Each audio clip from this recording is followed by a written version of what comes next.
All right. And the last one that I want to talk about today is this idea of workload management.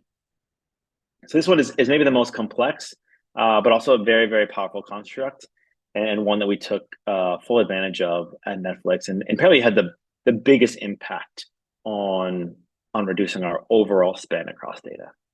And that's really just understanding that you can bring multiple different tools, data tools, to bear on any given problem, and using the right one, given the data volumes you're dealing with, given your latency requirements as a business and performance needs in terms of getting results back.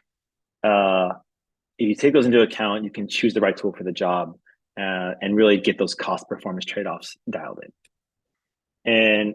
And the way we had done this in a pre-Iceberg world was mostly through making copies.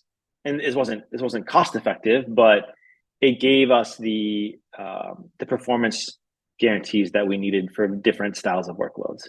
So a really good example from Netflix was we had a bunch of executive dashboards that were running in Tableau, and our source of truth data was all in S3 in our data warehouse there.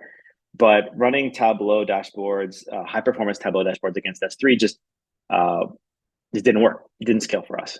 And so we copied a lot of that data into Snowflake for the purposes of powering these dashboards. And that was great from a performance perspective, but terrible from a cost perspective. We had duplicate storage. Now we had the data in S3 and we had it in Snowflake storage. We had a bunch of replication pipelines that we had to build and operate and run every day in order to just copy this data from one place to another.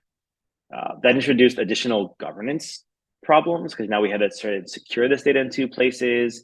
When we had to do things like GDPR cleanups, we had to make sure we deleted it from all the places where we had copied it.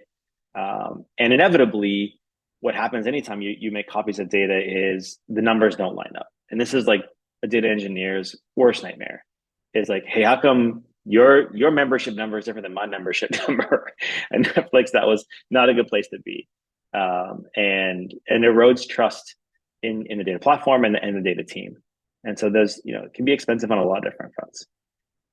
And so what we want to do with leveraging Iceberg is get back to the single source of truth concept, right? We can use Iceberg tables with lots of different compute modalities and meet all these different data product needs. We can do Tableau dashboards directly against Iceberg tables now because of their performance. We can do our batch ETL. We can do stream processing. We can do our machine learning.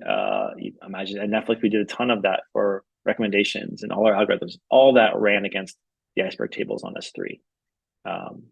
Even custom visualization type tooling was possible using things like, say, Druid or ClickHouse directly against your Iceberg tables. All that is doable and high performant now on a single source of truth, which means we don't have to make copies. Governance gets easier, and obviously everything gets a lot less expensive. Just to highlight that, the Iceberg ecosystem, the various tools that work with your Iceberg data is just exploded. This list gets bigger and bigger every month, it feels like. Both open source options, commercial options. There's a lot out there. And with the Python ecosystem and the Rust ecosystem around Iceberg also growing, that just really expands the set of tools that can be used to solve different problems. Maybe you don't need to run a big distributed Spark job for a table that's small, and you can just run it in a local Python process. That can be a lot more cost effective.